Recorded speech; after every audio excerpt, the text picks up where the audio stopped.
Today, we're diving into one of Japan's most tragic and haunting mysteries, the disappearance of a young girl named Megumi Yokota. Her story begins on a seemingly ordinary day in November 1977 in a small coastal town. What happened to Megumi has not only gripped the hearts of her family and community, but has also drawn international attention, leaving us with more questions than answers, even after decades. This is a story of loss, hope, and a dark secret that still lingers over Japan.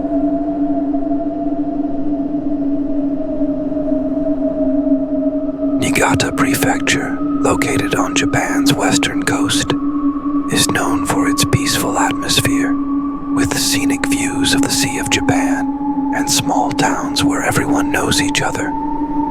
Megumi Yokota lived here with her family, a typical middle-class household.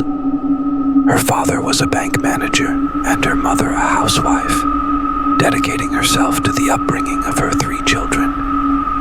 The Yokotas were known for their kindness and strong family bond. Megumi, their oldest daughter, was a bright, happy, and energetic 13-year-old who loved playing badminton and spending time with her friends. She was popular in school, excelling in her studies and sports, making her parents proud. But on the evening of November 15th, 1977, everything changed. It was a typical chilly autumn day. Megumi had just finished her after-school badminton practice and was heading home. She took her usual route, a quiet path lined with trees, just a short walk from her school to her house. Her friends accompanied her part of the way, but as they reached a familiar point where they usually parted ways, Megumi continued alone. It was around 5 p.m., and as the sun set, the path grew darker and quieter. This was the last time anyone saw her. When Megumi didn't arrive home on time, her parents initially thought she might have stopped by a friend's house or stayed at school longer than usual. But as the minutes turned into hours, worry turned into panic. Her father, Shigeru, retraced her usual route from school, calling out her name. Her mother, Saki, phoned her friends, hoping someone had seen her. But there was no sign of Megumi. It was as if she had vanished into thin air. By the next morning, the entire town was on high alert. Police, friends, neighbors, and volunteers combed through every inch of the area. Forests, beaches, abandoned buildings, hoping to find any clue that might lead to Megumi.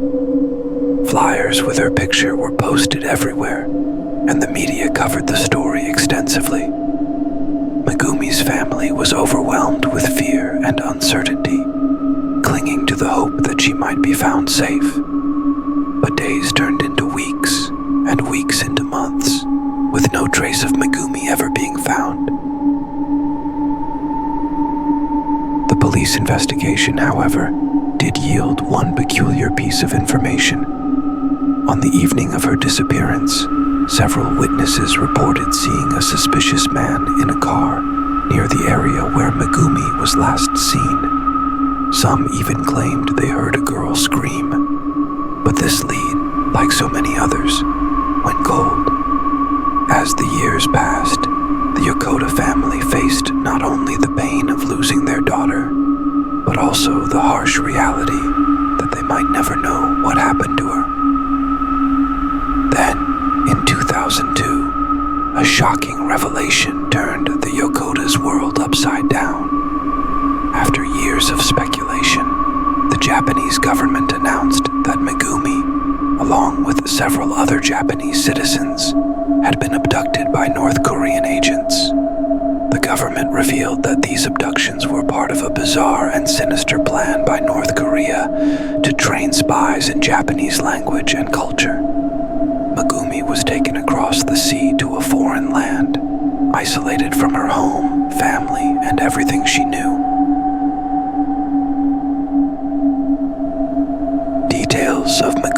life in North Korea are scarce and shrouded in mystery. It is believed she was forced to live under strict surveillance, teaching Japanese to North Korean operatives. Despite these revelations, North Korea claimed that Megumi had died in 1994, allegedly from suicide. They even presented remains that they claimed were hers, but DNA tests later proved inconclusive. This only deepened the heartbreak and confusion for her family. Megumi's parents, Shigeru and Saki, refused to believe their daughter was gone. They devoted their lives to campaigning for her return, becoming prominent figures in the fight for justice for all the abductees. Their voices resonated not just in Japan, but around the world, highlighting the plight of those taken against their will and the cruelty of a regime that tore families apart without remorse. Despite their tireless efforts, Megumi has never returned. Her parents have grown older, their health declining, but their hope remains unbroken. They believe deep in their hearts that Megumi is still alive, somewhere in North Korea, waiting for the day she can come home.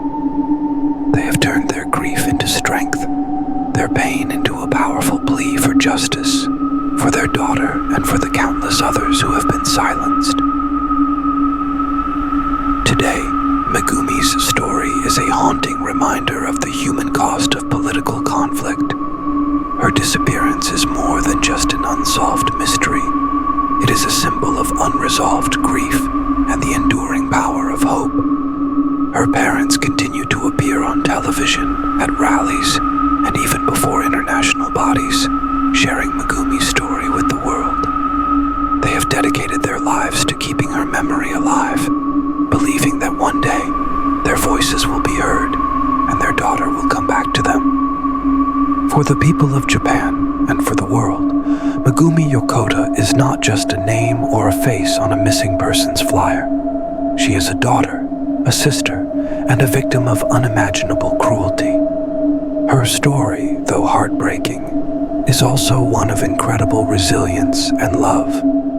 It teaches us to never forget those who are lost and to fight for those who cannot fight for themselves.